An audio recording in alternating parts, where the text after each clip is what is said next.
Hello everyone.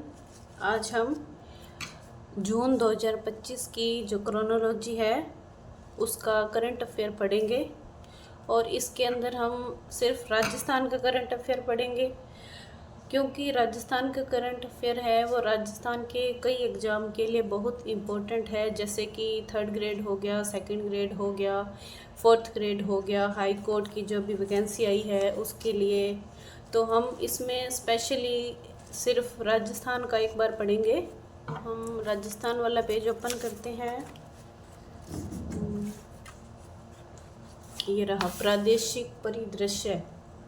तो इसके अंदर सबसे पहले जस्टिस श्री राम होंगे राजस्थान हाई कोर्ट के नए मुख्य न्यायाधीश। यानी अभी हाल ही में राजस्थान के नए मुख्य न्यायाधीश नियुक्त किए गए हैं और उनका नाम है जस्टिस श्री राम।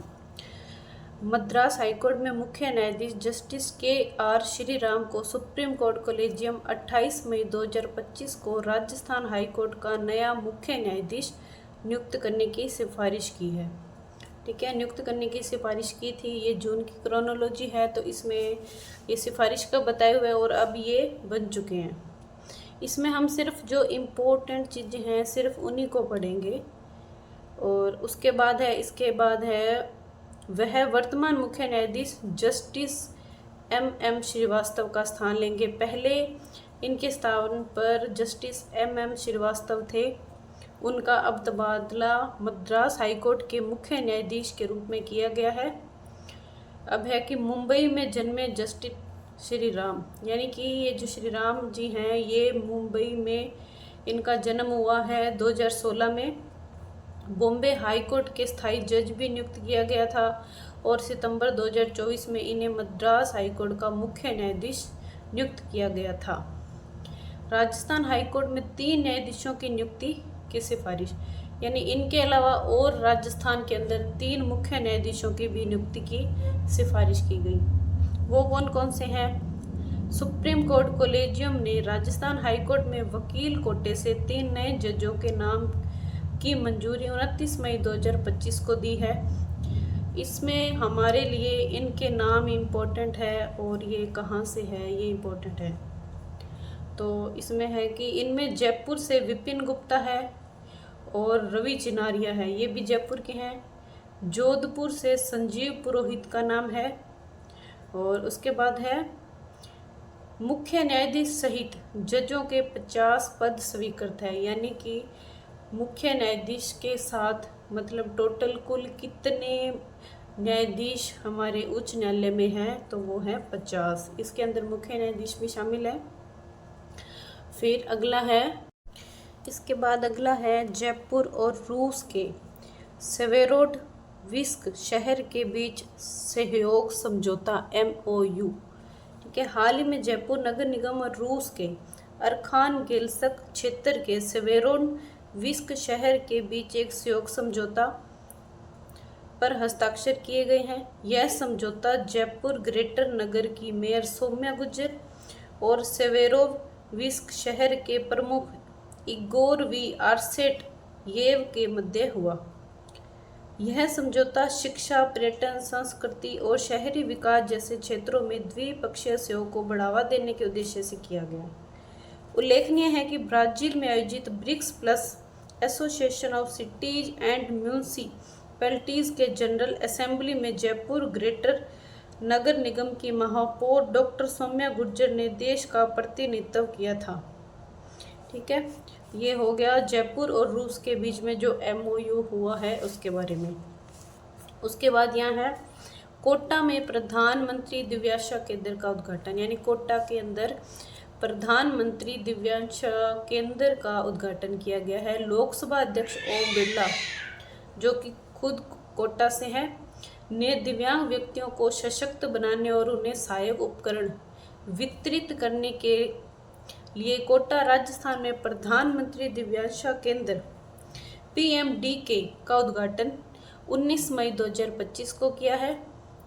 PMDK पहल का नेतृत्व सामाजिक न्याय और अधिकारिता मंत्रालय के तहत सार्वजनिक क्षेत्र की इकाई भारतीय कृत्रिम अंग निर्माण निगम एलिम्को द्वारा किया जाता है। यानी कि इसका नेतृत्व कौन कर रहा है? सामाजिक न्याय और अधिकारिता मंत्रालय। ठीक है। उसके अलावा भारतीय कृत्रिम अंग निर्माण निगम द्वारा। वर्तमान में विभिन्न राज्यों और केंद्र शासित प्रदेशों में 45 PMDK केंद्र कार्यरत है। टोटल कितने हैं? 45। सरकार का लक्ष्य है कि जून 2025 तक इस नेटवर्क को 100 केंद्रों तक विस्तारित करना है।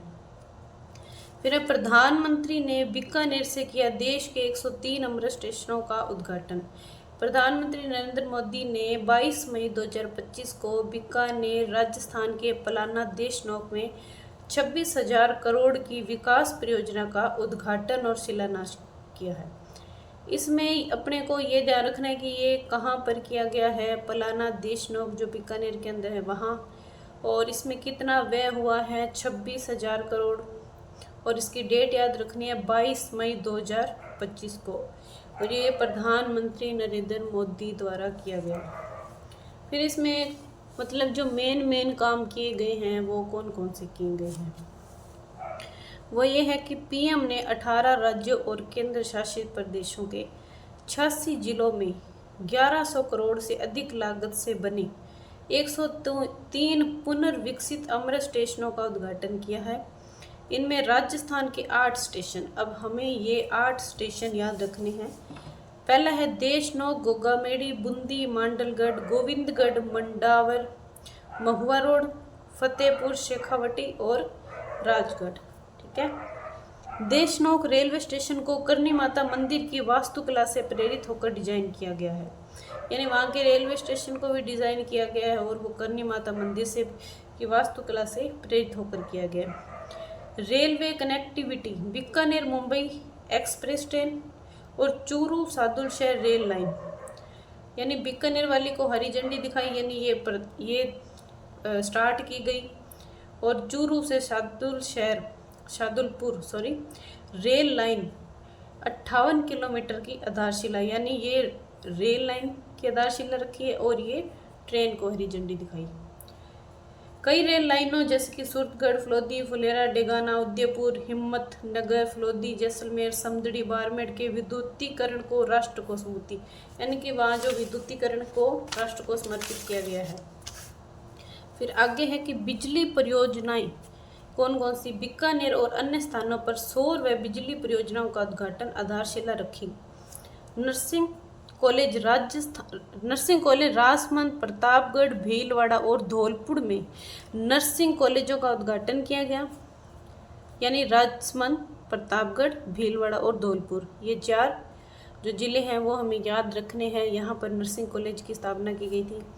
और फिर है जल परियोजना कहाँ स्टार्ट की गई है? झुंझुनू और पाली जिलों में ग्रामीण और शहरी जलापूर्ति परियोजनाओं की आधारशिला रखी या समर्पित किया।